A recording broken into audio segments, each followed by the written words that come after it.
mass. Right. See here, these are the things we are going to discuss. The session of atomic mass and then atoms and molecules. Already atoms and then molecules of elements, molecules of compounds, and then writing formula. In the time we can go for writing formula. Right. This lesson is most important to you because this is a basic of 10th standard. Right. So if you are clear in this lesson, it will be easy for you to understand the concept which you are going to read in the near future. Right. So here, atomic mass. You know that each and every particle has a definite mass. The pen ku oru mass irukku, the duster ku oru mass irukku. Everything has a definite mass, right? So adhe madri atom ku oru mass irukum illaya, that is called atomic mass nu solrom. So unak oru weight, enak oru weight, table ku oru weight, pen ku oru weight, everything. So that the mass of an individual atom is called as an atomic mass, right? For example, for carbon, what is this compound is called as carbon monoxide, right? So, idhula pathina the carbon oda weight 4, the oxygen oda mass 3, right? So, idu vandu endha ratio la combine agudhu 4/3 the ratio la combine agudhu. So, 4/3 is equal to 1.33. Atomic mass unit னு சொல்வாங்க. So இது பேர் என்ன சொல்றாங்க? Atomic mass நம்ம என்ன பண்ணுவோம்? AMU atomic mass unit அப்படிங்கற சிம்பலை நோட்டேட் பண்ணுவோம். So அதுக்கு அப்புறம் ஃபர்தரா அது என்ன சொல்லிட்டாங்க? U னு சொன்னா போதும், AM வேண்டாம். U னு சொன்னா போதும், we get find out.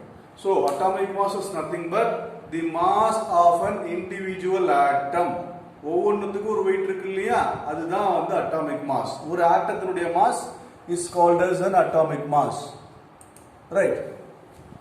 Okay. Next, you have to see about.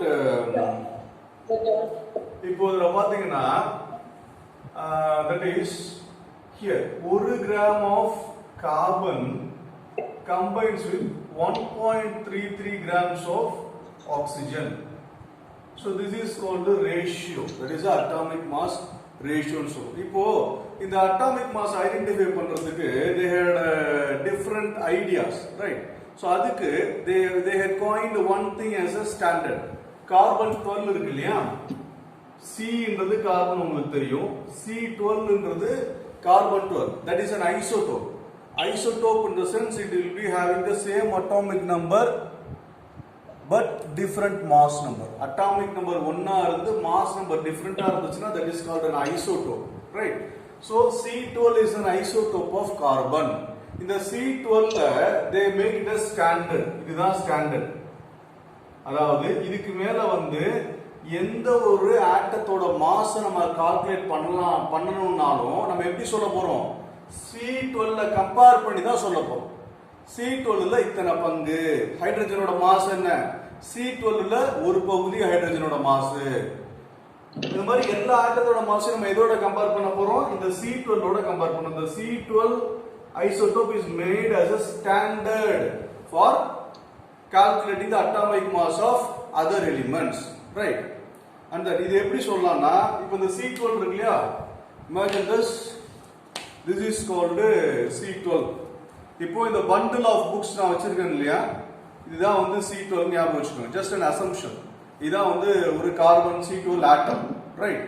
So இப்போ நான் வந்து வேற ஒரு ஆட்டத்தை நான் வெயிட் பண்ண போறேன்னு வெச்சுப்போமே. இந்த C12 ஆட்டத்தை விட அந்த ஆட்டத்தோட வெயிட் கம்மியா இருக்குன்னு வெச்சுப்போமே. அப்ப எப்படி வெயிட் பண்ணுவோம்? இது வெயிட் அதிகமா இருக்கு. இதை விட இதோட கம்பேர் பண்ணக்கூடிய ஆட்டத்தோட வெயிட் கம்மியா இருக்கு. அப்ப நான் என்ன பண்றேன்? இந்த C12 ல 12ஆ பிரிச்சிடுறேன். I am dividing the carbon 12 into 12 items. இத 12 பீஸ் ஆக்கிடுறேன். ஒரு கார்பன் ஆட்டம் இருக்கு இல்லையா? இத நான் என்ன பண்றேன்? இப்படி 12 பீசஸா பிரிச்சிடுறேன். 12 பீசஸா பிரிச்சு 1 is equal to 1 gram. இப்போ இது 1 கிராம். 1 2 3 4 5 6 7 8 9 10 11 12. So இதுல ஒரு பீஸ் எடுத்து நான் மத்த ஆட்டத்தோட கம்பேர் பண்றேன். மத்த ஆட்டத்தோட அட்டாமிக் மாஸை கம்பேர் பண்றேன். So that is called C12 is made as a standard for comparing the atomic mass of others. உங்க புக்ல பாத்தீங்கன்னா they will be given a watermelon example கொடுத்திருப்பாங்க. ஒரு பெரிய வாட்டர்மெலன் இருக்கும். அந்த வாட்டர்மெலனை 12 பீசஸா எடுத்து அந்த ஒரு பீஸை ஸ்டாண்டர்டா வச்சு அதோட வெயிட்டை மெஷர் பண்ணுவாங்க. ரைட். So இது எப்படின்னா if you are going to market suddenly there is no 100 grams or any weighing scale miss ஆயிடுச்சுன்னு வச்சுப்போமே, உடனே அந்த கணக்கர் என்ன பண்ணுவாரு, பக்கத்துல ஒரு உருளைக்கிழங்கையோ தக்காளியோ அதுக்கு ஈக்குவலா அந்த 100 கிராம்ஸ்க்கு ஈக்குவலா என்ன வெயிட் இருக்கோ அதை எடுத்து போட்டு எடை போட்டு கொடுப்பாரு இல்லையா. The same concept. ஒரு C2 லைசோடோப்பை நம்ம என்ன பண்றோம், 12ஆ பிரிச்சிடுறோம். அந்த ஒரு யூனிட்டையும் நம்ம ஒரு கிராம் ஒரு அட்டாமிக் மாஸ்ன்ற கணக்குல எடுத்து we are comparing the atomic masses of other element. So C12 is a standard, accepted as a standard in calculating the atomic mass of other elements. Right. Next, this is about the atomic mass. இப்போ ஒரு ஆட்டம் இருக்கு இல்லையா, அந்த ஆட்டம் வந்து எங்க இருக்கும், எப்படி இருக்கும்? Any idea? ஆட்டம்ஸ் எங்க இருக்கும், எப்படி இருக்கும்? ஆட்டம்ஸ் தனியா இருக்குமா சேர்ந்து இருக்குமா? அது அந்த எலிமெண்ட்டை பொறுத்து இருக்கு. இப்போ நம்ம பீரியாடிக் டேபிள் பாத்தீங்கன்னா உங்களுக்கு தெரிஞ்சிருக்கும். பீரியாடிக் டேபிள் என்ன டிஃபரன்ஸ்? சேர்ந்தும் இருக்கலாம், எல்லா ஆட்டமும் சேர்ந்து இருக்குன்னு சொல்ல முடியாது. இப்போ helium, neon, organ, krypton, xenon, Radon இதெல்லாம் என்ன சொல்லுவோம்? what is that noble gases னு சொல்லுவோம். these noble gases will not react with anything. so இதனுடைய ஆட்டம்லாம் தனித்தனியா இருக்கும். right. and then tetraatomic in nature. for example chlorine பாத்தீங்கன்னா it will be 2. so இது பேர் என்ன, diatomic.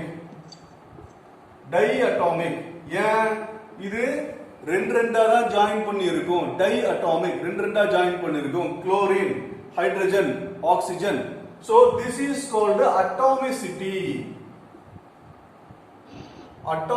Note down atomicity is a tendency of joining with other atoms. that is called atomicity. right. ஒரு ஆட்டம் எப்படி exist ஆகுது, டைமரா exist ஆகுதா, ரெண்டா exist ஆகுதா, நாலு எக்ஸிஸ்ட் ஆகுதா அப்படின்றது தான் நாம அட்டாமிசிட்டின்னு சொல்லுவோம். சோ இப்போ குளோரினோட அட்டாமிசிட்டி என்ன, 2. ஹைட்ரஜனோட அட்டாமிசிட்டி 2. ஆக்சிஜனோட அட்டாமிசிட்டி 2. பட் இதுவே பாஸ்பரஸ் பாத்தீங்கன்னா எப்படி இருக்கும், 4. அப்ப இது என்ன சொல்லலாம், டெட்ராஅட்டாமிக்.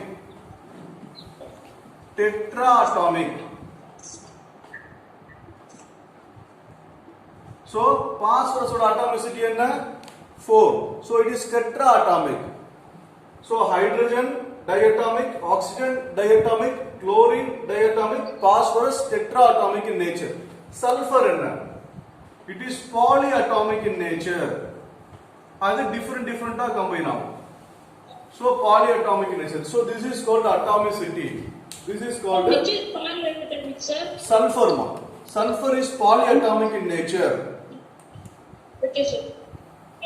and then do you heard about this one, O3 என்னன்னு தெரியுமா? O2 கேள்விப்பட்டிருக்கீங்க. yeah exactly, ozone. so அப்ப இதோட அட்டாமிசிட்டி என்ன, இப்போ அட்டாமிசிட்டி என்ன பாருங்க. yeah very good. so atomicity, what is atomicity? the number of atoms constituting a molecule is called atomicity. புரியுதா? it's a one mark question, important one mark. what is atomicity? the number of atoms constituting a molecule. ஒரு மாலிகுல்ல எத்தனை ஆட்டம் இருக்கோ அதுதான் அந்த மாலிகுலோட atomicity. சரியா? right. and then can you say what is the atomicity of argon? Ar. yeah very good, it is 1. and what is the atomicity of iodine? what is the atomicity of iodine? sir Murali rating sir. very good, 2. right. so this is the about atomicity. and then I already differentiated between molecules, atoms, molecules and compounds. right. so what is an atom, what is a molecule, what is a compound? what is the difference between a molecule and compound? can anybody give the answer? molecule kum compound kum enna vyathyasam? group of atoms combined to form molecules. okay. molecules combine to form Okay, compounds. very good. Good answer, right? Yeah. When atoms of different elements join together, it can, for example, we will see with an example. H2O is a molecule, right? CuSO4 dot H2O is a compound. புரியுதா? இப்போ இந்த H2O மட்டும் தனியா இருக்கிறப்ப இத நம்ம என்ன சொல்றோம்? மாலிகூல்னு சொல்றோம். இந்த மாலிகூல் இன்னொரு காம்பவுண்டோட இன்னொரு குரூப் ஆஃப் ஆட்டம்ஸோட போய் சேரும் பொழுது it is called as compound. Right? Here yeah. இந்த மாலிகூல்ஸும் காம்பவுண்டும் எந்த ரேஷியோல கம்பைன் ஆகுது அப்படின்றது they have given in your book, right? What is law of definite proportions or law of constant proportions? Abhirami, can you give me the answer? Law of definite proportions, law of constant proportions என்னமா?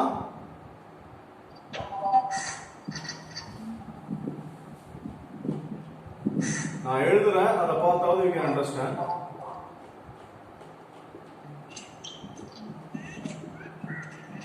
Can you get any idea from this one? Any idea?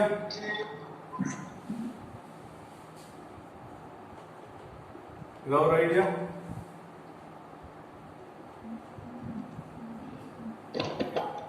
Law of constant proportions or law of definite proportions என்னன்னா the atoms combine in a particular ratio, definite ratio தான் combine ஆகும். I already told you. Water நீங்க சாப்பிட்டாலும் water அதே formula தான் H2O தான். இது நீ துபாயில சாப்பிட்டாலும் H2O தான், சிங்கப்பூர்ல சாப்பிட்டாலும் H2O தான், சைனால சாப்பிட்டாலும் H2O தான். சோ அதுல உள்ள H and O ரெண்டுத்தோட ரேஷியோ ஒரே மாதிரி தான் இருக்கும். Right? So like that the molecules will combine. இங்க H2O it is combined the 1:8 ratio. NH3 ல nitrogen 14 அதோட atomic mass 14, இதுல உள்ள ஹைட்ரஜனோட atomic mass 3. So 14:3 இந்த ரேஷியோல கம்பைன் ஆயிருக்கு.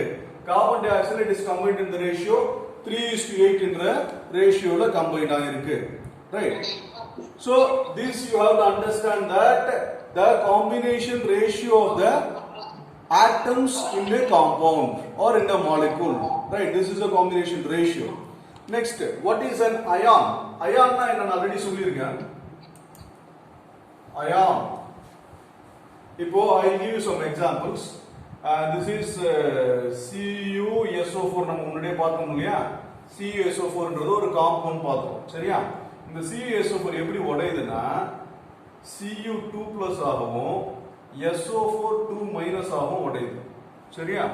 இப்போ இதுல இந்த உள்ள CuSO4ல Cu தனியா வரும்போது அது கூட என்ன வருது? ஒரு சார்ஜ் வருது. இந்த SO4 தனியா வரும்போது அது கூட வருது என்ன வருது? ஒரு சார்ஜ் வருது. So ion is nothing but charged species. அதான் நோட் பண்ணிக்க, ஒரே வார்த்தை தான், அதிகமா ஞாபகம் வச்சுக்கோங்க. Yes. Sir. சொல்லுமா.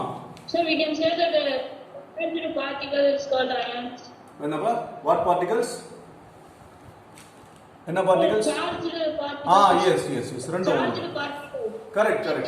அதான் charged particles or charged species. அததான் வந்து நாம ions னு சொல்றோம். சோ இப்போ நம்ம முக்கியமா தெரிஞ்சுக்க வேண்டியது என்னன்னா what is a charge? இதுல உள்ள சார்ஜ்ன்றது என்ன? I already told you those who are giving to others they will gather a positive name, good name. இப்போ நான் அடுத்தவங்களுக்கு ஹெல்ப் பண்ணிட்டே இருந்தேன்னா என்ன அர்த்தம்? எனக்கு ஒரு நல்ல பேர் கிடைக்கும். சோ அதே மாதிரி ஒரு ஆட்டம் எலக்ட்ரான்ஸை தங்கிட்ட உள்ள எலக்ட்ரான்ஸை இன்னொருத்தவங்களுக்கு கொடுத்துச்சுன்னா it will gain positive charge. புரியுதா? சோ இப்ப Cu இருக்கு இல்லையா? Cu என்ன பண்ணிருக்கு? தாங்கிட்ட உள்ள ரெண்டு எலக்ட்ரான்ஸை இந்த SO4 க்கு கொடுத்திருக்கு. அதனால அது Cu2+. சரியா? அதே மாதிரி SO4 2- இந்த SO4 என்ன பண்ணிருக்கு? வாங்கி இருக்கு. சோ ரெண்டு எலக்ட்ரானை வாங்கி இருக்கு. யார்கிட்டயாவது நான் வாங்கிட்டே இருந்தேன்னா எனக்கு கெட்ட பேர் வரும். சோ மைனஸ் நெகட்டிவ் சார்ஜ் வரும். சோ SO4ன்றது 2- எதுக்கு வாங்கி இருக்கு? காப்பர்ட்ட இருந்து வாங்கி இருக்கு. சோ அதனால இது 2-. So this you have to understand clearly. So ion is nothing but charged particles or charged species. சரியா? Yes.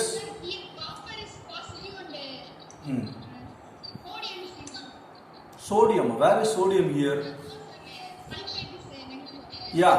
ஏன்னா காப்பர் வந்து 2 எலக்ட்ரானை கொடுத்துருக்குது, சல்ஃபேட் அயான் 2 எலக்ட்ரானை வாங்கி இருக்குது.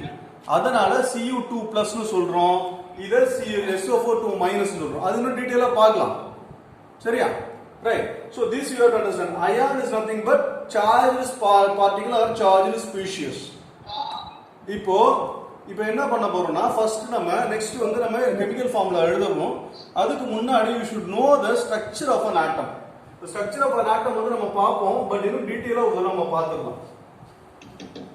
So நான் ஆல்ரெடி சொல்லியிருக்கேன், ஒரு ஆட்டத்துக்குள்ள என்னென்ன இருக்கு? What are subatomic particles? Subatomic particles என்னமா? Yes. Protons, electrons. Very good. Protons, neutrons and electrons. அதான் நம்ம subatomic particles னு சொல்றோம். சரியா? Imagine this is the structure of an atom. So இதுதான் nucleus. இப்போ இது வந்து first shell K shell னு சொல்லுவோம். second shell L னு சொல்லுவோம். third shell M னு சொல்லுவோம். இன்னொன்னு another shell. இத வந்து நம்ம N னு சொல்லுவோம். சோ இதெல்லாம் ஷெல்லுலாம் என்னன்னா ஷெல்லுக்குள்ளார ஆர்பிட்டலுக்குள்ளார எலக்ட்ரான், அப்படிதான் நம்ம கணக்கு வச்சுக்கணும். சரியா? இப்போ இந்த K ஷெல்ல என்ன ஆர்பிட்டல் இருக்குன்னா S ஆர்பிட்டல் மட்டும் தான் இருக்கு. L ஷெல் என்ன இருக்கு? S, P ஆர்பிட்டல் இருக்கு. M ஷெல் என்ன இருக்கு? S, P, D ஆர்பிட்டல் இருக்கு. And N ஷெல்ல S, P, D, F orbital இருக்கு. சரியா? இப்போ ஒரு ஆர்பிட்டாலுக்கு எவ்வளவு எலக்ட்ரான் இருக்கலாம்னு பார்த்தா, S orbital it can hold 2 electrons, P orbital it can hold 6 electrons, D orbital it can hold 10 electrons, and F orbital it can hold 14 electrons. சரியா? இப்போ இத பேஸ் பண்ணி can you give the number of electrons that each shell can accommodate? இத base பண்ணி answer sir, இந்த ஷெல்லுல ஒரு ஷெல்ல எத்தனை electron இருக்குன்னு போடலாமா? இங்க பாரு, இங்கே K ஷெல்ல S ஆர்பிட்டல் தான் இருக்கு, S ஆர்பிட்டல் மட்டும் தான் இருக்கு. இப்போ S ஆர்பிட்டல் எத்தனை எலக்ட்ரான்ஸ் இருக்கலாம்? 2 எலக்ட்ரான்ஸ் மட்டும் தான் இருக்க முடியும். சரியா? அப்ப L ஷெல்ல என்னென்ன இருக்கு? S உம் P இருக்கு. அப்ப 2 + 6 = 8 எலக்ட்ரான்ஸ் இருக்கலாம். சரியா? And then M ஷெல்ல 2 + 6 + 10 electrons. So அப்ப எத்தனை எலக்ட்ரான் இருக்கலாம்? 18 எலக்ட்ரான்ஸ் இருக்கலாம். ஓகேவா? இங்க 2 + 6 + 10 + 14, சோ 32 எலக்ட்ரான்ஸ் இருக்கலாம். சரியா? 32 எலக்ட்ரான்ஸ் இருக்கலாம். சோ இதான் நீங்க ஞாபகம் வச்சுக்கணும்.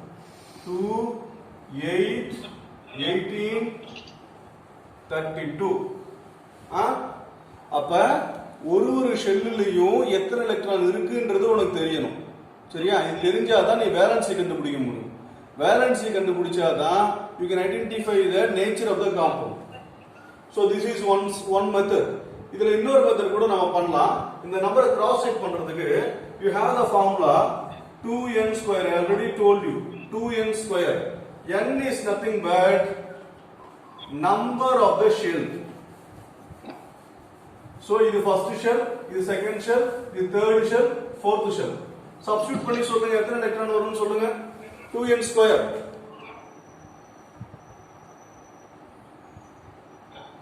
2 into 1², 2 into 2², 2 into 3², 2 into 4². சொல்லுங்க கடகடன்னு. விஷால் சொல்லுமா. 2 into 1² 2 sir. ஓகே, எக்ஸலென்ட் கண்டுபிடிப்பு. தென் சோ இதுல 2 எலக்ட்ரான் இருக்கலாம். அதுக்கு 2 எலக்ட்ரான் டேலி ஆயிடுச்சா? நெக்ஸ்ட் அடுத்தது செகண்ட் செல்ல 2 into 2². 8 electrons. So second cell la 8 electrons. Okay va? அடுத்தது 2 into 3². 18 sir. Very good. So 18. அடுத்தது 2 into 4². 32. Excellent. அவ்வளவுதான். So அப்ப நம்ம ரெண்டு வகையில கிராஸ் செக் பண்ணிக்கலாம். எப்படி பார்த்தாலும் ஒரு ஷெல்லுல எத்தனை எலக்ட்ரான் இருக்குன்னு உங்களுக்கு தெரிஞ்சு போச்சு. So அப்ப இத வச்சு you can easily identify. This is a basic thing. இது உங்க புக்ல இருக்காது. சரியா? But understand this is a basic thing. Okay? So remember if the diagram clear போடுங்க. Whatever the doubts you are having, you can clarify now itself. Okay. Sir. Any doubts in this one? இதான் வந்து ஆட்டத்தோட structure. என்னப்பா? இரு மறுபடியும் ஃபர்ஸ்ட்ல இருந்து சொல்றேன். ஒரு ஆட்டம் இருக்கு இல்லையா? சொல்றேன் இப்படி வந்துடும். அப்பதான் தெரியும் உங்களுக்கு. ஒரு ஆட்டம் இருக்கு இல்லையா? அந்த ஆட்டத்துக்குள்ளார புரோட்டான்ஸ், எலக்ட்ரான்ஸ், நியூட்ரான்ஸ் இருக்குது. ஸோ அதுல வந்து அந்த ஆட்டம் இப்படிதான் இருக்கும் ஸ்ட்ரக்சர். நடுவில் நியூக்ளியஸ் இருக்கும், அதை சுத்தி வந்து ஷெல்ஸ் இருக்கும். அந்த ஷெல்ஸுக்குள்ள எலக்ட்ரான்ஸ் இருக்கும். சரியா? அந்த ஷெல்ஸ் வந்து மொத்தம் 4 ஷெல்ஸ் இருக்கும் சார். அந்த ஷெல்ஸுக்குள்ள வந்து மொத்தம் 4 types of major shells, 4 shell இருக்கும் நமக்கு. K shell, L shell, M shell, N shell. உள்ள இருந்து நம்பர் கொடுத்துட்டு வரும். 1 2 3 4. 1 is K shell, 2 is L shell, 3 is M shell, 4 is N shell. சரியா? 4 நம்பர் கொடுத்துட்டோம். இப்போ அந்த ஷெல்லுக்குள்ளார ஆர்பிட்டால்னு இருக்கும். அந்த ஆர்பிட்டாலுக்குள்ளார தான் எலக்ட்ரான் இருக்கும். சரியா? நல்லா புரிஞ்சுக்க. ஒரு ஆட்டம், ஆட்டத்துக்கு நடுவில் உள்ளது நியூக்ளியஸ், அதை சுத்தி இருக்கிறது ஷெல்ஸ். அந்த ஷெல்லுக்குள்ள இருக்கிறது ஆர்பிட்டல்ஸ். அந்த ஆர்பிட்டலுக்குள்ளார தான் இந்த எலக்ட்ரான் இருக்கும். அப்ப ஒரு ஷெல்லுலயும் நம்பர் ஆஃப் ஆர்பிட்டல்ஸ் வேரி ஆகும். ஃபர்ஸ்ட் ஷெல்னு சொல்லக்கூடிய கே ஷெல்ல ஒரு ஆர்பிட்டால் மட்டும் தான் இருக்கும், எஸ் ஆர்பிட்டால். அதனால அந்த 2 எலக்ட்ரான் மட்டும் தான் இருக்க முடியும். எஸ் ஓட கெபாசிட்டி 2 இங்க எழுதிருக்கும். எஸ் ஓட கெபாசிட்டி 2, பி ஓட கெபாசிட்டி 6, டி ஓட கெபாசிட்டி 10, எஃப் ஓட கெபாசிட்டி 14. சோ ஃபர்ஸ்ட் ஷெல்ல எஸ் மட்டும் தான் இருக்கும். சோ அதனால 2 எலக்ட்ரான் தான் இருக்க முடியும். செகண்ட் ஷெல்ல எஸ்ஸும் இருக்கும், பியும் இருக்கும். சோ 2 + 6 8 எலக்ட்ரான்ஸ் இருக்கலாம். அண்ட் தேர்ட் ஷெல்ல sp d மூணுமே இருக்கும். சோ அதுல 18 எலக்ட்ரான் இருக்கலாம். அண்ட் ஃபோர்த் ஷெல்ல sp d f 4 ஆர்பிட்டல் இருக்கு. அதனால அதுல 32 எலக்ட்ரான் இருக்கலாம். சரியா? இதுக்கு மேல இன்னும் போய்கிட்டே இருக்கும். அது நமக்கு தேவையில்லை. this is the core of the thing. So இதை நீ அண்டர்ஸ்டாண்ட் பண்ணிக்கிட்டீங்கன்னா உனக்கு ஃபர்தரா அண்டர்ஸ்டாண்ட் பண்ணிக்க ஈஸியா இருக்கும். இது உனக்கு அண்டர்ஸ்டாண்ட் பண்ணலனாலும் பரவாயில்ல, you can go ahead with this year. இந்த இயர்ல உனக்கு இது ஹெல்ப் பண்ணணும்னு சொல்ல முடியாது. ஆனா ஃபர்தரா எங்க நீ சயின்ஸ் படிச்சாலும் இதை அண்டர்ஸ்டாண்ட் பண்ணிக்க. Okay okay. Any doubts in this one? Shall we go to the next thing? அடுத்து போலாமா? Yes sir. Okay fine right.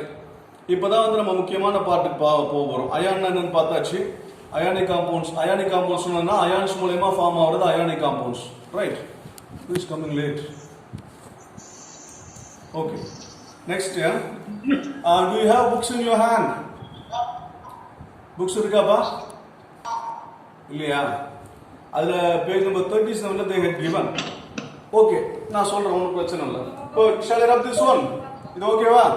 Shall I rub these things, guys? Yes, sir.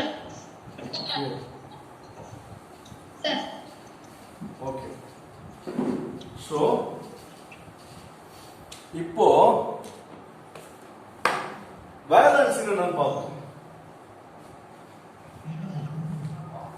Valency, right. வேலன்சினா combining கெப்பாசிட்டின்னு சொல்றோம். Combining capacity of an element.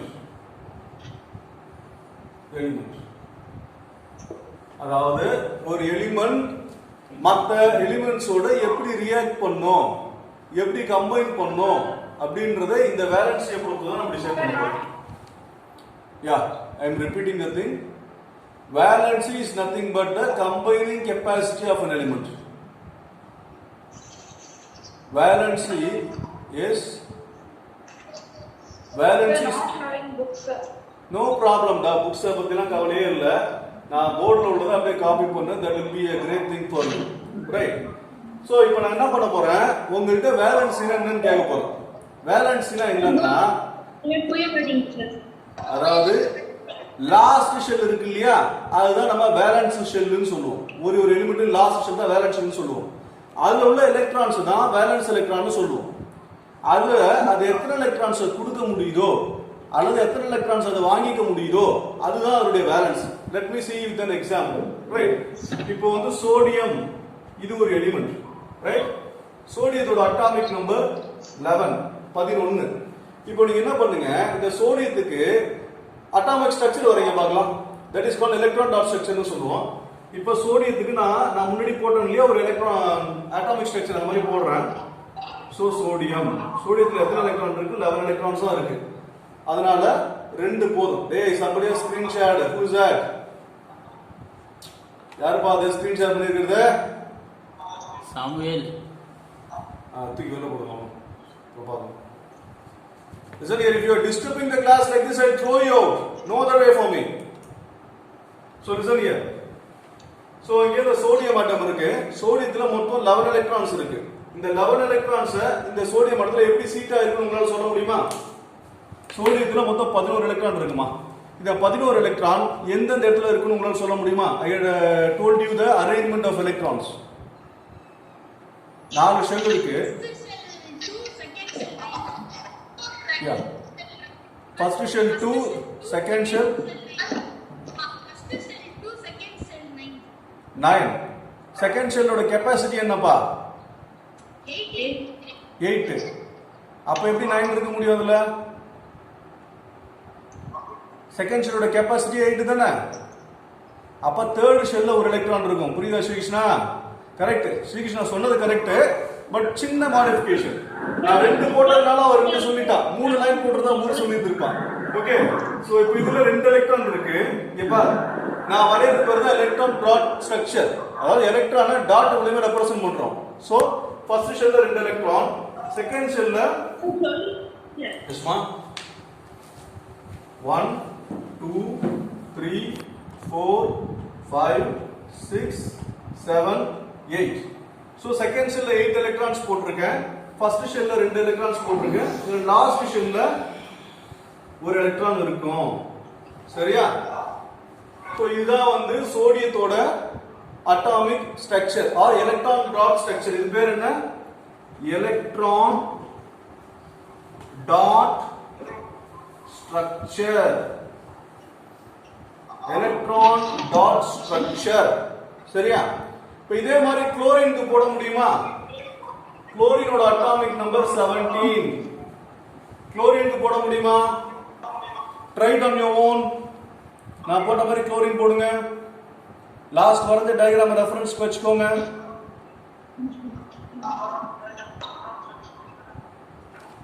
I am drawing here, you try it on your own.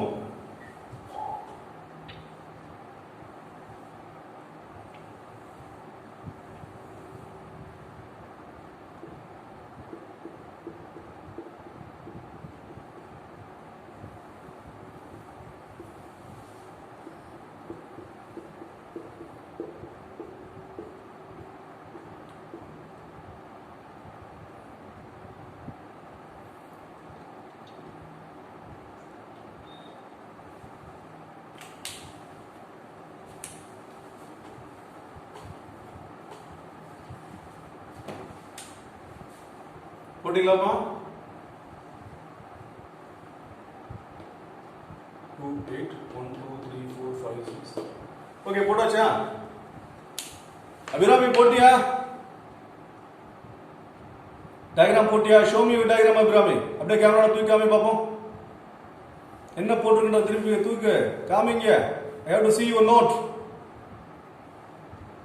Show me your paper I said. Sir நான் book வச்சிருக்கேன் sir. நான் என்ன instruction கொடுத்தேன்? Paper எடுத்து அதுல போடுன்னு சொன்னனா இல்லையா?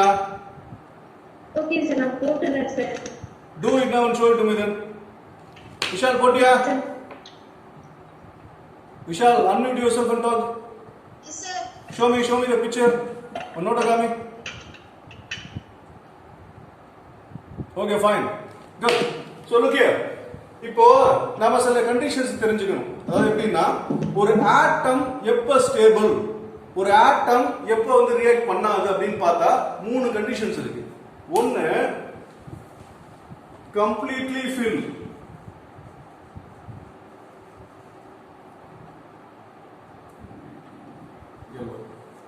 completely filled. Second, half filled. Third, octet.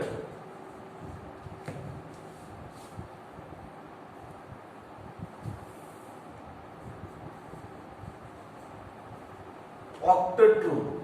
இந்த 3 கண்டிஷன்ல அந்த எலிமெண்ட் வந்து ரியாக்ட் பண்ணாது. கம்ப்ளீட்லி ஃபில்டுனா என்ன அர்த்தம்?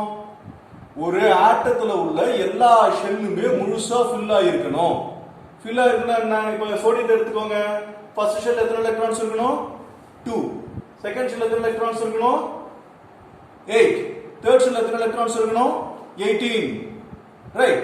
சோ இதுல 18 இருந்துச்சுன்னா இது ரியாக்ட் பண்ணாது, ஃபுல் ஆயிடும், அப்படியே ஸ்டேபிளா இருக்கும், எதோடய ரியாக்ட் பண்ணாது. First condition. Second half fill. Half ஃபில்டுனா பாதியாவது ஃபுல்லா இருக்கணும். இப்போ லாஸ்ட் ஷெல்ல 18 எலக்ட்ரான்ஸ் இருக்கணுமா சோடியத்துக்கு? ஆனா 9 எலக்ட்ரான்ஸ் இருந்தாலே போதும், அது ஸ்டேபிளா இருக்கும். ஒன்னு. ரெண்டாவது லாஸ்ட் பாயிண்ட் ஆக்டெட் ரூல். ஆக்டெட்னா என்னன்னா லாஸ்ட் ஷெல்ல 8 எலக்ட்ரான்ஸ் இருக்கணும். ஆக்டா. ஆக்டானா 8. ஆக்டோபஸ்.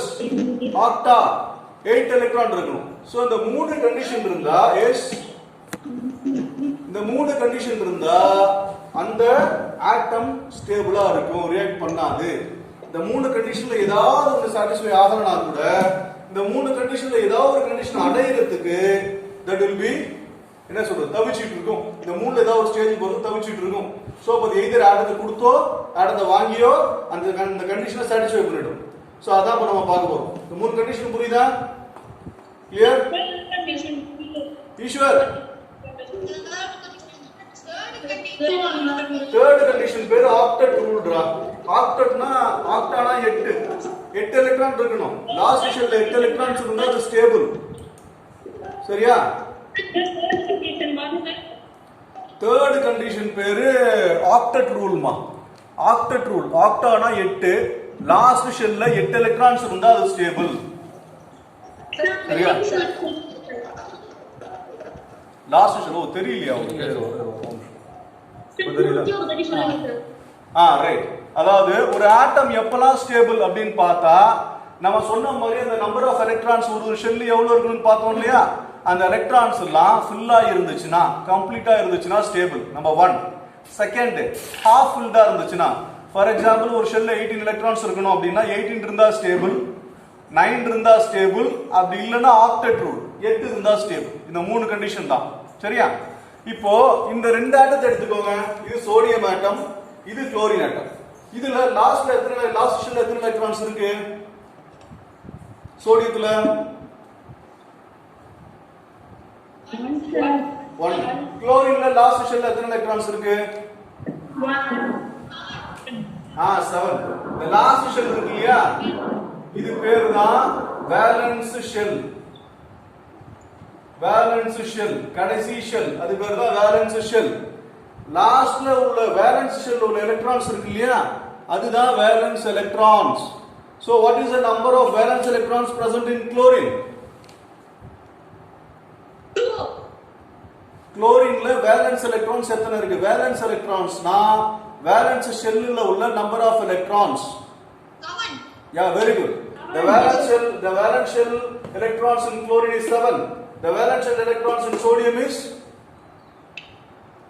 1. very good. 1. Right. இப்போ புரிஞ்சுதா? valence முடிச்சாச்சு, valence shell electrons பார்த்தாச்சு. இப்போ valencyனா என்னன்னா the number of electrons it can give or receive is called valency. சரியா? ஒரு எலக்ட்ரான்ஸ் எத்தனை எலக்ட்ரான்ஸ் ஒரு ஆட்டம் கொடுக்க முடியுமோ இல்ல எத்தனை எலக்ட்ரான்ஸ் ஒரு ஆட்டம் வாங்கிக்க முடியுமோ அதுதான் வேலன்சி. சரியா? இப்போ பாரு, இப்போ சோடியம் இருக்கு இல்லையா, இந்த சோடியத்துக்கு இந்த ஒரு எலக்ட்ரானை கொடுத்துட்டா என்ன ஆகும்? மொத்தத்துல எத்தனை எலக்ட்ரான் இருக்கும்? சோடியத்துல ஒரு எலக்ட்ரான் கொடுத்துட்டா எத்தனை எலக்ட்ரான் இருக்கும்? 10 எலக்ட்ரான். அப்ப ரெண்டு ஷெல் மட்டும் தான் இருக்கும், மூணாவது ஷெல் இருக்காது. அப்ப ரெண்டாவது ஷெல் கம்ப்ளீட்டா ஃபில் ஆயிருக்கா? அப்ப இது ஸ்டேபிள். அப்ப சோடியம் ஒரு எலக்ட்ரான் கொடுத்துருச்சுன்னா அது ஸ்டேபிள். இப்ப குளோரின் எடுத்துக்கோங்க. குளோரின்ல லாஸ்ட் ஷெல் எத்தனை எலக்ட்ரான் இருக்கு? 7. இப்போ சோடியம் இந்த ஒரு எலக்ட்ரானை வாங்கிக்கிச்சுன்னா லாஸ்ட் ஷெல்ல எத்தனை எலக்ட்ரான் இருக்கும்? 8. Third rule octet rule. Octet rule. அப்ப 8 எலக்ட்ரான் இருந்தா ஸ்டேபிள். அப்ப குளோரினும் ஸ்டேபிள். எப்ப குளோரின் ஸ்டேபிள்? சோடியத்துக்கு ஒரு எலக்ட்ரான் வாங்கினா குளோரின் ஸ்டேபிள். சோடியம் ஒரு எலக்ட்ரானை கொடுத்தா சோடியம் ஸ்டேபிள். அப்ப ரெண்டும் சேர்ந்து சோடியம் குளோரைடு ஃபார்ம் ஆயிடும். நம்ம டெய்லி சாப்பாடுல போட்டு சாப்பிடுற உப்பு அதான் sodium chloride. So this is called valency. Valencyனா என்ன? ஒரு எலக்ட்ரான் எத்தனை எலக்ட்ரான் கொடுக்க முடியுமோ இல்ல எத்தனை எலக்ட்ரான் எடுத்துக்க முடியுமோ அதாவது. இப்போ சோடியத்தோட வேலன்சி என்ன? 1. ஏன்? ஒரு எலக்ட்ரான் கொடுக்க முடியுது. குளோரினோட வேலன்சி என்ன? 1. ஏன்? ஒரு எலக்ட்ரான் வாங்கிக்க முடியுது. So the number of electrons either given or accepted by an atom is called its valency. புரியுதா? ரைட். இப்போ இது ரெண்டும் கம்பைன் ஆகி என்ன ஃபார்ம் ஆகுது? சோடியம் குளோரைடு ஃபார்ம் ஆகுது. சோ வேலன்சினா என்ன? What is valency?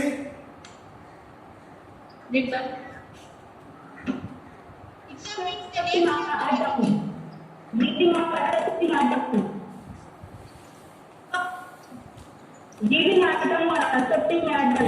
Yeah, very good answer. Right, good answer. That is the thing. அவ்வளவுதான் அண்டர்ஸ்டாண்டிங். இப்போ இதை வச்சு நம்ம என்ன பண்ணலாம்? ஒரு கெமிக்கல் ஃபார்முலாவை நம்ம ஈஸியா எழுதிடலாம். இப்போ நமக்கு ஃபார்முலா எழுதும்போது நிறைய டவுட் வரும். ஏன் NaCl போடுறோம்? NaCl2 போடக்கூடாதா? NaCl3 போடக்கூடாதா? HCl2 போடக்கூடாதா? சோ அந்த பார்ட்டுக்கு வரும். So this is okay. Shall I rub this part? Clear na? So now you should be clear about valence electron, valence shell, valency. மூணு விஷயமும் கிளியரா இருக்கணும். சரியா?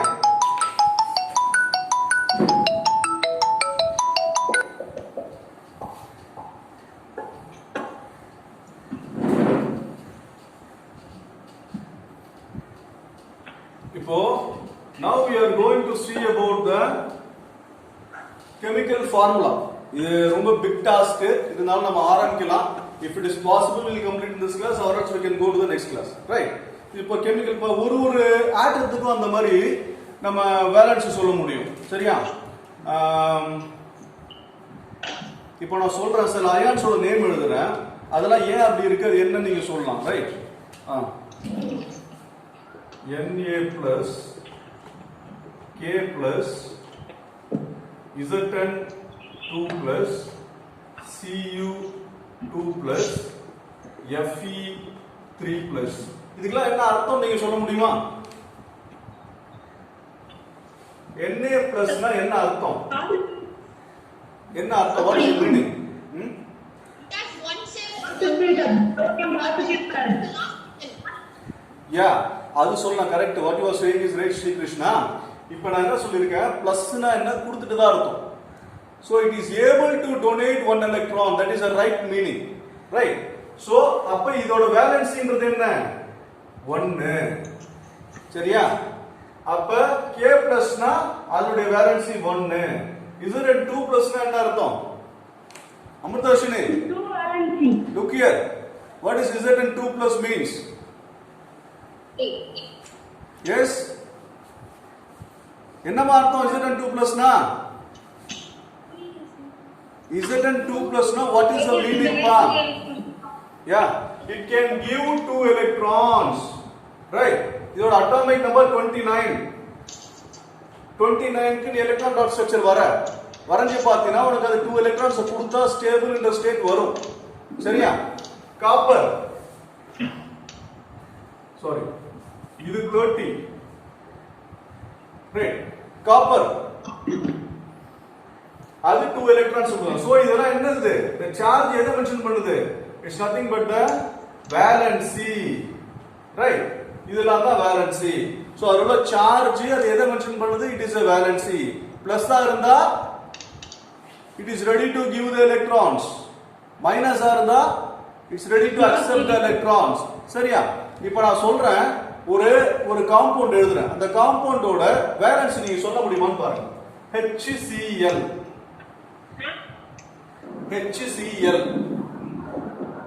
சரியா? இப்போ நம்ம ஃபர்ஸ்ட் என்ன பண்ணிக்கணும்? ஃபர்ஸ்ட் எல்லாத்தோட வேலன்சி நம்ம மைண்ட்ல பதிஞ்சிரணும். அப்பதான் ஒரு காம்பவுண்ட் ஃபார்ம் ஆகிறதுக்கான reason we can tell.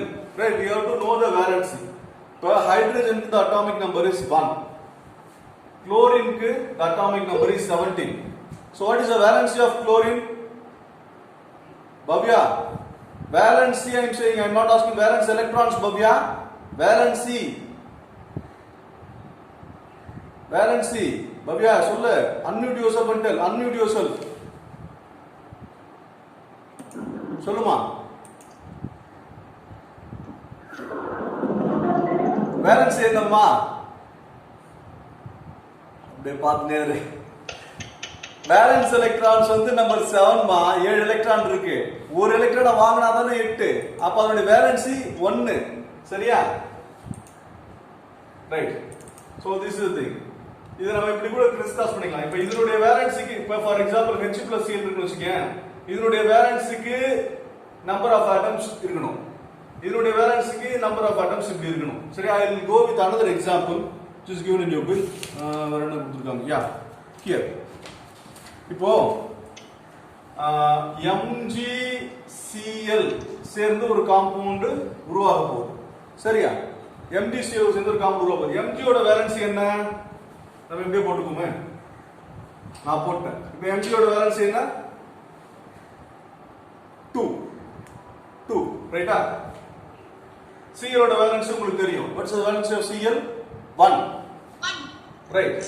So இப்போ என்ன பண்ணனும்? We have to crisscross the number. So listen here. இந்த 1 இங்க இருக்கணும், இந்த 1 இங்க போகணும். அப்ப இதோட ஃபார்முலா எப்படி வரணும்னு பார்த்தா ஒரு Mg1 Cl2 இதான் அந்த காம்பவுண்டோட ஃபார்முலாவா இருக்க முடியும். இப்படிதான் இருந்தாலும். So 1ன்றதை நம்ம எழுத போறது. So MgCl2 இதான் அந்த காம்பவுண்டோட ஃபார்முலா. இப்போ இங்க தான் நீங்க நல்லா புரிஞ்சுக்கணும். உங்களுக்கு ஹையர் கிளாஸ் போக போக எதுல டவுட் வரும்? ஃபார்முலால டவுட் வரும். அது ஏன் வந்து CO2 வருது, ஏன் CO3 வரக்கூடாதா, ஏன் CO4 வரக்கூடாதா, ஏன் MgCl2 வருது, MgCl3 வரக்கூடாதா, MgCl போடக்கூடாதா அப்படின்லாம் டவுட் வரும். ஸோ அதுக்கு பேசிஸ் தான் என்ன, எந்த ஒரு காம்பவுண்ட் சேரணும்னாலும் அதனுடைய வேலன்ஸியை கீழே எழுதிக்கணும். வேலன்ஸியை கீழே எழுதிட்டு கிறிஸ்கிராஸ் பண்ணிக்கணும். கிறிஸ்கிராஸ் பண்ணிக்கிட்டா உங்களுக்கு என்ன வருதோ அதுதான் அந்த காம்பவுண்டோட ஃபார்முலா. சரியா? இப்போ நம்ம இன்னொரு இது பார்க்கலாமா? Doubt sir. சொல்லுமா. Sir in valency we should not see negative positive ன்றாங்க சார். இல்லமா, அது வந்து நம்ம அப்புறமா பார்க்கலாம். இப்போ இந்த இடத்துல பார்க்க தேவையில்லை. ஏன்னா பிளஸும் மைனஸும் சேர்ந்தாதான் ஒரு காம்பவுண்ட் ஃபார்மே ஆக முடியும். இப்போ ரெண்டு எழுதுறேன் இல்லையா, இதுல கண்டிப்பா ஒன்னு பிளஸ் ஒன்னு மைனஸ். சரியா? சோ அது நம்ம அப்புறம் பார்த்துக்கலாம். இப்போ சிம்பிளா சொல்ல போனா இதே சொல்ல போறேன். Mg2+ இருக்கு இல்லையா, 2 பிளஸ் இருக்கு. இந்த 2 பிளஸ் இங்க ஒரு மைனஸ், Cl ஒரு மைனஸ் தான், அதனால தான் 2 Cl போடுறோம். இங்க 2 பிளஸ் இருக்கு, அதுல ஒரு Cl ஒரு மைனஸ். அப்ப அந்த 2 பிளஸ் என்ன பண்றது, 2 Cl2 ன்னு போட்டுறோம். ஓகே, அதுக்கு அப்புறம் வருவோம். ரைட். இப்போ நெக்ஸ்ட் காம்பவுண்ட் அதே மாதிரி இன்னொரு எக்ஸாம்பிள் போடுறேன். You have to solve this example.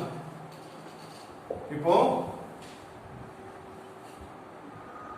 Carbon chlorine, கார்பனுக்கு வேலன்சி 4, குளோரினுக்கு வேலன்சி 1. சோ அப்ப கார்பனும் குளோரின் சேர்ந்தா என்ன ஃபார்முலால காம்பவுண்ட் வர வாய்ப்பு இருக்கு? கைலாஷ் சொல்ல முடியுமா பாரு? ரொம்ப சிம்பிள். இங்க பாரு, ஒண்ணும் இல்ல. வேலன்சி எழுதிட்டியா? இந்த வேலன்சியை மாத்தி போடு, அவ்வளவுதான் காம்பவுண்ட். அப்ப ஃபார்முலா என்ன? C1 Cl4 1 எடுத்துரு. அப்ப CCl4 is the formula. புரியுதா? அப்ப கார்பனும் குளோரினும் சேர்ந்தா இந்த ஃபார்முலா படி தான் காம்பவுண்ட் வர முடியும். CCl3 வராது, CCl2 வராது, CCl5 வராது, CCl4 தான் வரும். சரியா?